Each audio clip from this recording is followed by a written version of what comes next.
ఎలా అయినా సరే వాళ్ళని మాత్రం కలవనివ్వకూడదు. హా, కరెక్ట్గా చెప్పావత్తయ్య. నేను కూడా అదే ఆలోచిస్తున్నాను. ఈరోజు ఆ గాయత్రికి సీమంతం జరిపిస్తున్నారంట. ఈ శ్రీమంతం రోజే ఆ గాయత్రి కడుపులో ఉన్న బిడ్డని ఈ భూమి మీదికి రాకుండా చేయాలి.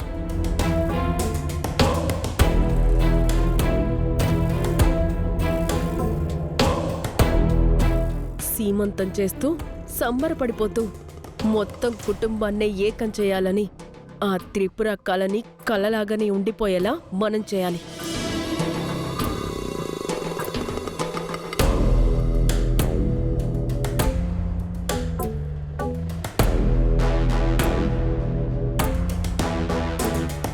దానికి ఏం చేయాలో నేనొక ప్లాన్ ఆలోచించాను.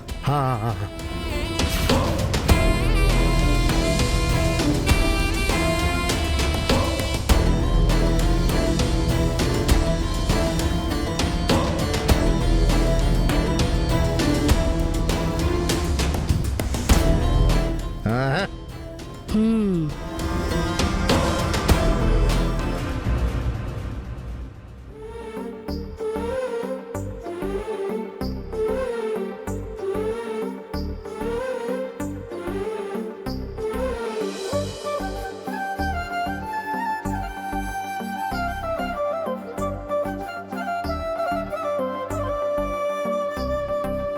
ఏంటి గంగా, కూతురికి సీమంతం చేస్తున్నావు? అల్లుడు వియ్యపురాలు మీ కుటుంబ సభ్యులు ఎవరూ రాలేదేంటి? నా కూతురు సీమంతానికి వాళ్ళెవరూ రారు. అదేంటి, అల్లుడు లేకుండా శ్రీమంతమా? నేనెక్కడా చూడలేదమ్మా ఈ విడ్డూరం. చూడండి, సీమంతం జరిపించేది నా కూతురి సంతోషం కోసం, అంతేగాని ఎవరో వస్తారు ఏదో చేస్తారని మాత్రం కాదు. పిన్నిగారు, మా మరిది గారు, మా అత్తయ్య అందరూ వస్తున్నారు. త్రిపుర, ఏం మాట్లాడుతున్నావు? అమ్మా నువ్వాగు. అమ్మా నువ్విట్రా అమ్మా. పిన్ని, కొంచెం ఇవన్నీ చూసుకోండి. త్రిపుర. అమ్మా.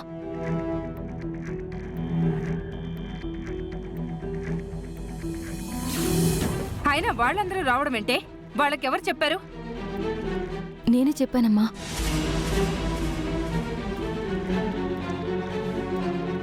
అంటే ఇదంతా నువ్వు చేసిన పనా? అయినా ఆ దుష్టుల్ని ఎందుకు పిలిచావు? వాళ్ళకి మనకి సంబంధం ఏంటి? చూడమ్మా, మేము ఆడపిల్లలు. సమాజంలో మాకు గౌరవం ఉండాలంటే మా భర్తలు మాకు తోడుగా ఉన్నారని తెలియాలి. అంతేగాని మన మధ్య గొడవలు ఊళ్ళో వాళ్ళందరికీ తెలియాల్సిన అవసరం లేదు. చుట్టుపక్కల వాళ్ళందరూ చులకన చేసి నా చెల్లెల్ని నానా మాటలు అంటారు. అది నేను తట్టుకోలేనమ్మా. అందుకే వాళ్ళని పిలిచాను. నీకు చేతులెత్తి దండం పెడుతున్నాను. ఈ సమస్యలోకి అనంత్ గారిని, గాయత్రిని కలపొద్దు. ఎందుకంటే నా భర్త వల్ల ఇలా జరిగిందని నువ్వంటున్నావు. దానికి నా చెల్లి జీవితం పాడు చేయడం ఎందుకు? అవన్నీ తర్వాత మాట్లాడుకుందామమ్మా. దయచేసి నువ్వు ఇక్కడ గొడవ చేయకు. నువ్వు గొడవ చేస్తే నా మీద ఒట్టే. త్రిపుర, అమ్మా, అక్క చెప్పినట్టు చేయమ్మా. మనం బయటికి వెళ్తుంటే అందరూ మొగుళ్ళని వదిలేసొచ్చారని రకరకాలుగా అనుకుంటున్నారమ్మా. వాళ్ళందరి నోర్లు మోయించాలంటే ఇక్కడికి వాళ్ళు రావాలి. మన గొడవ ఏమైనా ఉంటే తర్వాత చూసుకుందామమ్మా. నాకేం అర్థం కావడం లేదు. అమ్మా,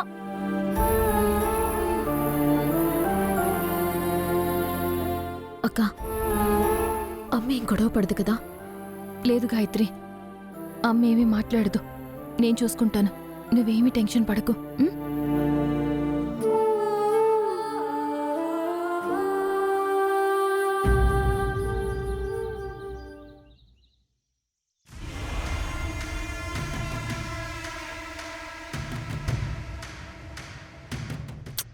అసలేంటత్తయ్యా, వీళ్ళింకా రాలేదేంటి? అదే నాకు అర్థం కావటం లేదే. ఈ పాటికి సీమంతం మొదలైపోయిందంటావా? వీళ్ళొచ్చేసరికి సీమంతం కూడా పూర్తయిపోతుంది అత్తయ్య. అబ్బా,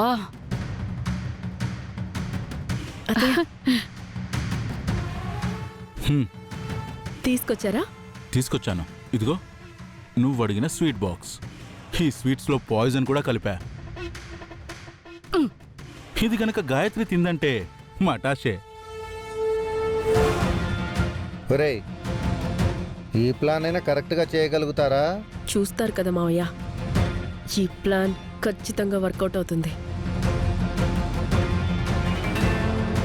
ఈ స్వీట్స్ని గాయత్రికి ఎలా తినిపిస్తానో చూడండి. గాయత్రి కడుపులో ఆ ఇంటి వారసుడు ఇక ఉండడు. హ్మ్, హ్మ్.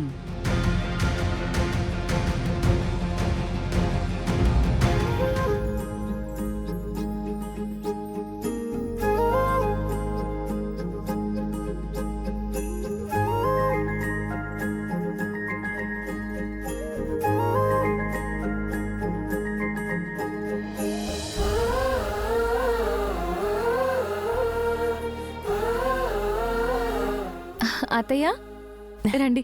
బాగున్నావమ్మా?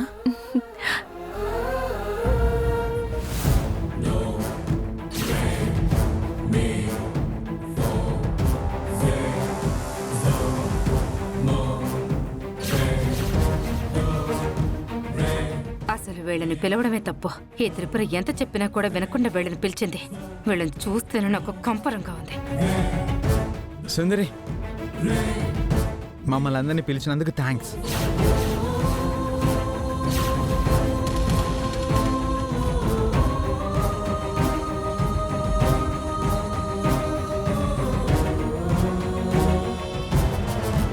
అమ్మా, ఇప్పుడేం మాట్లాడుకో ప్లీజ్. కార్యక్రమం మొదలు పెడదాం. అందరూ గాయత్రిని ఆశీర్వదించి అక్షింతలు వేయండి. తల్లి బిడ్డ క్షేమంగా ఉండాలని కోరుకోండి. అత్తయ్య గారు, ముందు మీరు.